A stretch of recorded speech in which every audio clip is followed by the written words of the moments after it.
ശ്രീ വിജി തമ്പി. സ്വാമി ശരണം. ദേവപ്രശ്നത്തിൽ തെളിഞ്ഞതെന്ത് എന്നുള്ള വർത്തമാനമാണ് ഇപ്പോൾ നമ്മുടെ മുന്നിൽ ഉള്ളത്. ഒപ്പം തന്നെ എരുമേലി അയ്യപ്പൻകാവിൽ വാവരസ്വാമിയെ പ്രതിഷ്ഠിക്കണമെന്ന് പ്രശ്നവിധി ഉണ്ടായിരിക്കുകയാണ്. ഇപ്പോഴുള്ള വാവര് പള്ളിക്ക് അയ്യപ്പനുമായി ഒരു ബന്ധവുമില്ലെന്നും വാവരനട പൊളിച്ചു നീക്കണമെന്നും പറഞ്ഞപ്പോൾ വലിയ കോലാഹലമാണ് ഇവിടെയുണ്ടായത്. അങ്ങേക്കെതിരെ ചിലർ ഹൈക്കോടതിയിൽ കേസ് നൽകുന്ന ഹർജി നൽകുന്ന സാഹചര്യം പോലും ഉണ്ടായി. എങ്ങനെയാണ് വാവരസ്വാമിയെ ചരിത്രത്തിൽ നിന്നും മാറ്റി നിർത്തപ്പെട്ട ഒരവസ്ഥയുണ്ടായത്? വാവരസ്വാമി എന്ന് പറയുന്നത് നേരത്തെ ഇവിടെ പറഞ്ഞതുപോലെ കാശി വിശ്വനാഥന് കാലഭൈരവൻ എങ്ങനെയാണോ അതുപോലെ തന്നെയാണ് വാവരസ്വാമി ധർമ്മശാസ്താവിന്. കാശിയിൽ പോകുന്ന ഒരാൾ കാലഭൈരവനെ ദർശനം നടത്തിയിട്ട് മാത്രമേ വിശ്വനാഥസ്വാമി ക്ഷേത്രത്തിൽ ദർശനം നടത്താൻ പാടുള്ളൂ. അപ്പോഴാണ് ആ ദർശനക്രമം പൂർത്തിയാകുന്നത്.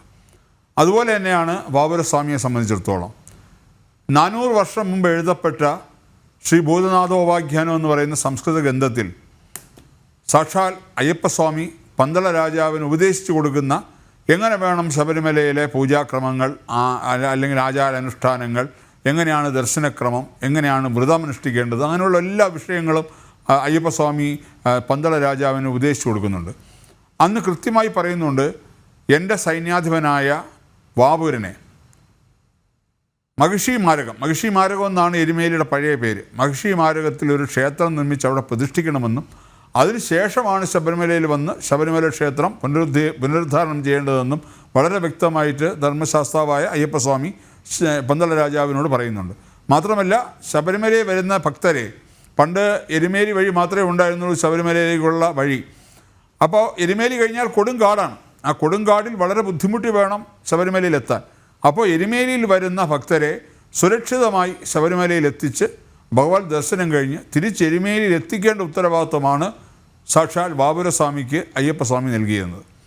ഈ വാവരസ്വാമി എന്ന് പറയുന്നത് എരുമേലി എന്ന് പറയുന്ന സംഭവമായിട്ട് അയ്യപ്പസ്വാമിക്കുള്ള ബന്ധം എന്ന് പറയുന്നത് പുലിപ്പാൽ തേടിയാണ് അദ്ദേഹം എരുമേലിയിൽ എത്തുന്നത്. എരുമേലി എത്തുമ്പോൾ അന്ന് എരുമേലി കഴിഞ്ഞാൽ കൊടുങ്കാടാണ്. എരുമേലി ഒരു വനപ്രദേശത്തിൻ്റെ ഒരു ബോർഡർ പോലെയാണ്. അപ്പോൾ അവിടെ മറ്റ് വീടുകളോ ഒന്നുമില്ല. ഒരു പഴയ വീട്, ഒരു കുന്നിൻ്റെ മുകളിലൊരു വീടാണ്. ആ വീട്ടിലേക്കാണ് അയ്യപ്പസ്വാമി എത്തുന്നത്. അവിടെ അത് പുത്തൻ വീടെന്ന് പറഞ്ഞ് ഇന്നും ആ അയ്യപ്പസ്വാമി താമസിച്ച വീട് അവിടെ അവർ സുരക്ഷിതമായി സംരക്ഷിക്കുന്നുണ്ട്. അവിടെയാണ് അയ്യപ്പസ്വാമി വന്നപ്പോൾ അവിടെ ഒരു വയസ്സായ സ്ത്രീ മാത്രമേ ഉള്ളൂ, മറ്റാരുമില്ല. അപ്പോൾ അയ്യപ്പസ്വാമി പറഞ്ഞു, എനിക്ക് ഭക്ഷണം വേണം എന്ന് പറഞ്ഞു. അമ്മ ഭക്ഷണമെല്ലാം കൊടുത്തു. അപ്പോൾ സന്ധ്യ ആറായി. അപ്പോൾ അമ്മ പറഞ്ഞൊരു കാര്യം ചെയ്യുമോനെ, ഇന്നിവിടെ നിൽക്കണ്ട, രാത്രിയായാൽ ഇവിടെ എരുമേലിയിൽ ആരും നിൽക്കാൻ പാടില്ല. കാര്യം മഹിഷിയുടെ ശല്യം ഭയങ്കരമാണ്, ആണുങ്ങളെല്ലാം മഹിഷി പിടിച്ച് കൊല്ലും. അതുകൊണ്ട് മണിമല 6 കടന്ന് അക്കരെ പോകണം, പോയിട്ട് രാവിലെ വന്നാൽ മതി എന്ന് പറഞ്ഞില്ല. അമ്മ പേടിക്കണ്ട, എനിക്ക് പ്രശ്നമില്ല, ഞാനിവിടെ വരാന്തയിൽ കിടന്നോളാം എന്ന് പറഞ്ഞ് അന്ന് രാത്രിയാണ് മഹിഷി മർദ്ദനം നടക്കുന്നത്. അപ്പോൾ മഹിഷി മർദ്ദനം നടക്കുന്ന സമയത്ത് 33 കോടി ദേവതമാരും അവിടെ സാന്നിധ്യം കൊണ്ടിരുന്നു എന്നാണ്. അപ്പോൾ അതിൽ സാക്ഷാൽ പരമശിവൻ വന്ന് അദ്ദേഹത്തിൻ്റെ വൃഷഭ വാഹനം, അതായത് കാളയെ കെട്ടിയ സ്ഥലമാണ് കാളകെട്ടി എന്ന് പറയുന്നത് ഇന്ന് എരുമേലി വഴിയുള്ള ശബരിമല യാത്രയിലെ ആദ്യ കോട്ട. അപ്പോൾ അന്ന് ആ മഹിഷി മർദ്ദന സമയത്ത് സാക്ഷാൽ ശ്രീ പരമേശ്വരനാണ് അദ്ദേഹത്തിൻ്റെ ഈ ശബരിമല അയ്യപ്പന് ഉടവാൾ നൽകി, മഹിഷി മർദ്ദനത്തിനായ ഉടവാൾ നൽകി. അതുപോലെ അദ്ദേഹത്തിൻ്റെ ഭൂതഗണമായ വാവൂരിനെ സ്വാമി അയ്യപ്പന് ഏറ്റവും വലിയ സൈന്യാധിപനായി നൽകി. ആ മഹിഷി മർദ്ദനം കഴിഞ്ഞ് ആ രക്തം പുരണ്ട വാൾ കഴുകിയ ഒരു കുളം, രുദ്രക്കുളം എന്ന് പറഞ്ഞ് ഇന്നും എരുമേലിയിലുണ്ട്. ആ രുദ്രക്കുളം എന്ന് പേര് വന്നത് തന്നെ ഈ വാൾ അവിടെ കഴുകുകയുണ്ടാണ്. ആ വാൾ എന്നിട്ട് തൻ്റെ ഓർമ്മയ്ക്കായിട്ട് ഈ പുത്തൻ വീട്ടിലെ അമ്മയെ ഏൽപ്പിച്ചു. ഇന്നും ആ വാൾ അവിടെ സുരക്ഷിതമായി സൂക്ഷിക്കപ്പെടുന്നുണ്ട്. ഇന്ന് അയ്യപ്പസ്വാമിയുടെ കരസ്പർശനമേറ്റ എന്തെങ്കിലും ഒരു വസ്തു ഈ ലോകത്തുണ്ടെങ്കിൽ അത് ഈ വാൾ മാത്രമാണ്. ശബരിമലയിൽ പോലും അയ്യപ്പസ്വാമിയുടെ കരസ്പർശമേറ്റ ഒരു വസ്തു പോലും ഇന്ന് നിലനിൽക്കുന്നില്ല. അങ്ങനെ അത്രയും പ്രാധാന്യമുള്ള ആ വാവരസ്വാമി ഏതോ ഒരു കാലഘട്ടം എന്ന് പറഞ്ഞാൽ കൃത്യമായിട്ട് പറഞ്ഞാൽ 1950 കാലഘട്ടത്തിൽ ശബരിമല ധർമ്മശാസ്ത്ര ക്ഷേത്രത്തെ ചില കിരാതന്മാർ ചേർന്ന് തീവച്ച് നശിപ്പിച്ച് വിഗ്രഹം തച്ചുടിച്ച സമയത്താണ് യഥാർത്ഥത്തിൽ പറഞ്ഞാൽ അതിന് മുമ്പ് ഈ ശബരിമലയിൽ അയ്യപ്പസ്വാമി ജീവസമാധി കൊണ്ട മണിമണ്ഡപമുണ്ട്. ആ മണിമണ്ഡപത്തിനടുത്ത് ഈ വാവരസ്വാമിക്കൊരു ക്ഷേത്രമുണ്ടായിരുന്നു. അത് ചരിത്രത്തിലുണ്ട്.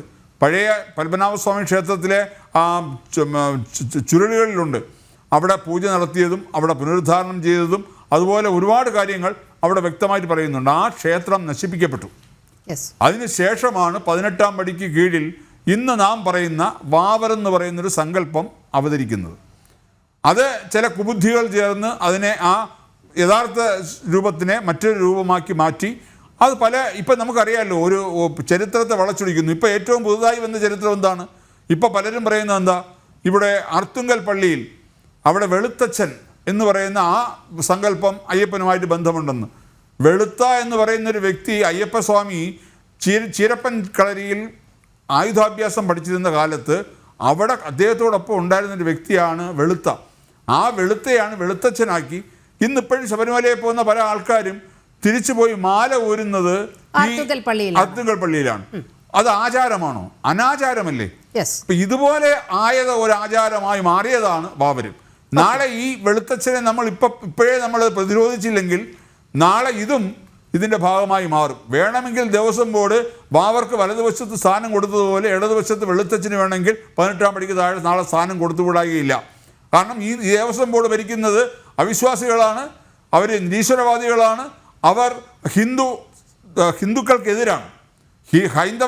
ഹൈന്ദവരല്ലാത്തവരാണെന്ന് ദേവസ്വം ബോർഡ് ഭരിക്കുന്നതും ഈ നാട് ഭരിക്കുന്നതും. അപ്പോൾ ഇവർ ഹിന്ദുക്കളെ ഏതെല്ലാം രീതിയിൽ ബുദ്ധിമുട്ടിക്കാം, ഹിന്ദുക്കൾക്ക് എന്തെല്ലാം രീതിയിൽ ദോഷങ്ങൾ വരുത്താം എന്ന് റിസർച്ച് ചെയ്ത് കണ്ടുപിടിച്ചത് പ്രാവർത്തികമാക്കുന്ന ആൾക്കാരാണ്.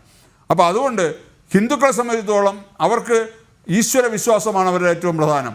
ഈശ്വര വിശ്വാസികളാണ് യഥാർത്ഥ ഹിന്ദുക്കൾ. ആ ഈശ്വര വിശ്വാസികളായ ആൾക്കാർ ശബരിമല എന്ന് പറയുന്ന ആ മഹത്തായ സ്ഥാനം, അത് നമ്മുടെ കേരളത്തെ സംബന്ധിച്ചിടത്തോളം ബദ്രിനാഥ് എങ്ങനെയാണോ ഭാരതത്തിൻ്റെ ഭരദേവതയായത്, അതുപോലെ കേരളത്തിൻ്റെ അല്ലെങ്കിൽ നമ്മുടെ ഈ സൗത്ത് ഇന്ത്യയുടെ ഭരദേവതയാണ് സാക്ഷാൽ അയ്യപ്പസ്വാമി. അത്രയും പ്രാധാന്യമുള്ള ഒരു ലോകത്ത് ഒരു സീസണിൽ ഇത്രയും ആൾക്കാർ ഒന്നിച്ചെത്തുന്ന, ഈ മണ്ഡലകാലത്താണ് ഇത്രയും ആൾക്കാർ ഒന്നിച്ചെത്തുന്ന ഒരു സ്ഥലം ശബരിമലയല്ലാതെ മറ്റൊന്നുമില്ല. ഇത്രയും വരുമാനം വരുന്നു. ഈ വരുമാനത്തിൽ മാത്രമാണ് ദേവസ്വം ബോർഡിൻ്റെ കണ്ണെന്ന് ആലോചിക്കണം.